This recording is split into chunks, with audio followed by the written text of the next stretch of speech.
कांग्रेस सांसद राहुल गांधी दावा कर रहे हैं कि बलिदानी अग्निवीर अजय कुमार के परिजनों को जो पैसे मिले हैं वो इंश्योरेंस के हैं, ना कि सरकार की ओर से किसी मुआवजे के। पूरा इकोसिस्टम इस बात को लेकर प्रोपेगेंडा फैलाने में लगा है। ऐसे में आइए इस वीडियो में जानने की कोशिश करते हैं कि राहुल गांधी और उनका इकोसिस्टम जो कर रहा है या जो कह रहा है वो कैसे एक झूठ यानी कि बहुत बड़ा झूठ है। बलिदानी अग्निवीर अजय कुमार के परिजनों को भारत सरकार ने 48 लाख रुपए personal accidental death insurance scheme के तहत 10 जून 2024 को दिए हैं। चूंकि पैसे इंश्योरेंस के नाम से मिले हैं, इसलिए अब प्रोपेगेंडा चलाया जा रहा है कि इस भुगतान में सरकार की कोई भूमिका नहीं है। तो देखिए, होता यह है कि स्टेट बैंक ऑफ इंडिया में भारत सरकार अपने सैनिकों के बैंक अकाउंट खोलती है। डिफेंस सैलरी पैकेज यानी डीएसपी के अंतर्गत अकाउंट होल्डर सैनिकों को अलग अलग बेनिफिट मिलते हैं। अग्निवीरों के अकाउंट भी डीएसपी के अंतर्गत खोले जाते हैं और भारत सरकार की अग्निपथ स्कीम के तहत अकाउंट होल्डर अग्निवीर का 50 लाख का एक्सीडेंटल डेथ इंश्योरेंस होता है। अर्थात अगर अग्निवीर की मृत्यु होती है तो उसे 50 लाख तक का ये कवर मिलेगा।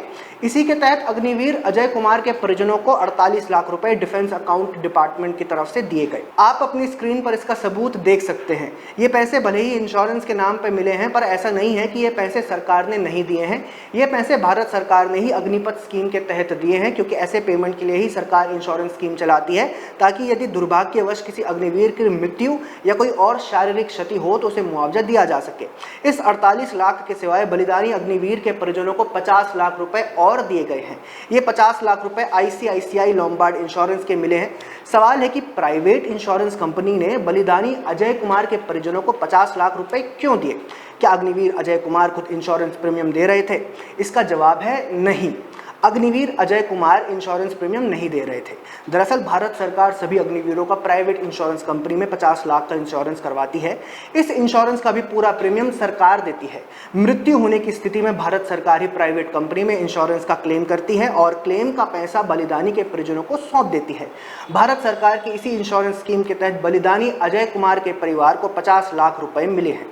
अब आप बताइए, ये 50 लाख रुपए भी क्या सरकार की तरफ से दिए हुए नहीं माने जाने चाहिए? इसका पूरा प्रीमियम सरकार दे रही थी। सरकार ने अपने सैनिकों के लिए ऐसी व्यवस्था बनाई है जिससे कि ऐसी स्थिति में उनके परिजनों को पर्याप्त मदद की जा सके। फिर भी क्या ये सरकारी मदद नहीं है?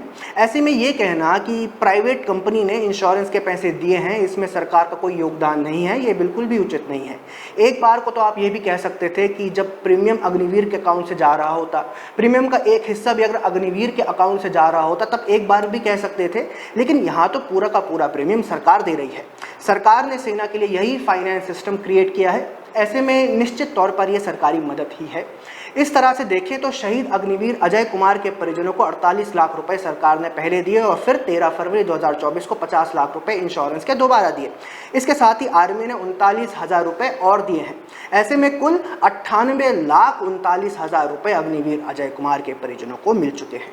इसके अलावा सरकार और इंडियन आर्मी ने स्पष्ट कहा है कि पुलिस वेरिफिकेशन की प्रक्रिया होने के बाद एक्स ग्रेशिया और दूसरे लाभ भी दिए जाएंगे, जो कि लगभग 67 लाख रुपए के हैं। आइए देखते हैं कि इनमें क्या क्या शामिल है। अग्निपथ स्कीम के तहत अग्निवीर के वीरगति प्राप्त होने की स्थिति में सरकार 44 लाख रुपए का एक्स ग्रेशिया देती है, जो कि बलिदानी अजय कुमार के परिजनों को भी मिलेगा। इसके सिवाय आर्मी वेलफेयर फंड से उन्हें 8 लाख रुपए दिए जाएंगे। इसके साथ ही अग्निपथ स्कीम में प्रावधान है कि अगर अग्निवीर सेवा समाप्त होने से पहले वीरगति को प्राप्त हो जाता है तो उसकी बची हुई पूरी सेवा की जितनी सैलरी बनती है वो उसके परिवार को दे दी जाएगी। इस तरह से 13 लाख रुपए अजय कुमार के परिजनों को बची हुई सेवा के मिलेंगे। साथ ही अग्निपथ स्कीम में सेवा निधि का भी प्रावधान है।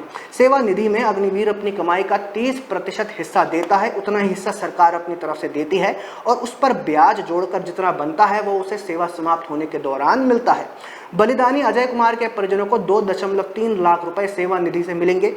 अब अगर इन सभी को जोड़ दे तो 44 लाख एक्स ग्रेशिया के, 8 लाख आर्मी वेलफेयर फंड के, 13 लाख बची हुई सेवा के और 2.3 लाख सेवा निधि के, अर्थात 67,30,000 रुपए बलिदानी अग्निवीर अजय कुमार के परिजनों को अभी और मिलेंगे। अब और आगे बढ़ते हैं। 98,39,39,000 अग्निवीर अजय कुमार के परिवारजनों को पहले मिल चुके हैं। 67,30,000 और मिलेंगे, अर्थात वीर गति को प्राप्त हुए अग्निवीर के परिवार को कुल 1,65,69,000 रुपए मिलेंगे। एक बार आपको फिर से याद दिला दे, 1,65,69,000 रुपए में से सिर्फ सेवा निधि के 2,30,000 रुपए में अग्निवीर अजय कुमार ने अपनी कमाई का 30% कंट्रीब्यूट किया है। बाकी सब पैसे सरकार अपनी तरफ से दे रही है। अब आप समझिए, साथ ही राहुल गांधी और इकोसिस्टम को यह समझाइए कि सरकार इसी तरह से अपने वीर सैनिक के वीर गति को प्राप्त होने पर उसके परिवारजनों की मदद करती है। सरकार ने इसका पूरा फाइनेंस सिस्टम बनाकर रखा है, उसी के तहत बलिदानी के परिजनों की मदद की जा रही है। लेकिन राहुल गांधी ने मुआवजे की रट लगा रखी है। उन्हें कोई बताए कि सेना पूरे फाइनेंशियल पैकेज में मुआवजा शब्द का ही इस्तेमाल नहीं करती है।